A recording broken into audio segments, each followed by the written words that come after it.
I was about 3/4 of the way through my residency and doing an overnight shift. About 1 a.m. a nurse called me, asked me to come be with a patient's daughter. This daughter was about 18, 19 years old, and she was there by herself.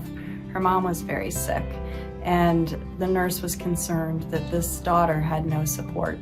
So I went to be with her and spent the next hour just hearing her story, the story of her and her mom. They weren't from this area, and so she really didn't have anybody here that could be with her to provide support while her mom was in the hospital. This young woman was a little bit older than my daughter, and I could draw on what I knew as a mom in ways that were helpful without that getting in the way of meeting this young woman where she was and providing support that was meaningful to her.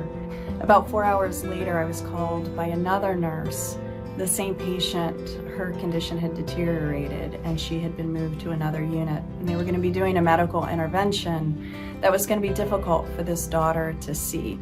I revisited with her this idea of support, and she said to me, actually I've been thinking about it, and I have 2 good friends in the area and their moms have been really nice, sweet to me, so maybe I'll give them a call. So we kind of wrapped up and said our goodbyes, and I was actually going to be back in the hospital about 36 hours later, and so I told her I would check in with her.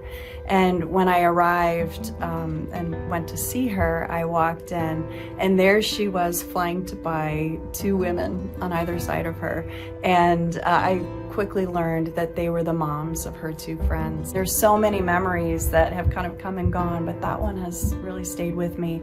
And I think one of the reasons is it really does embody the CPE experience.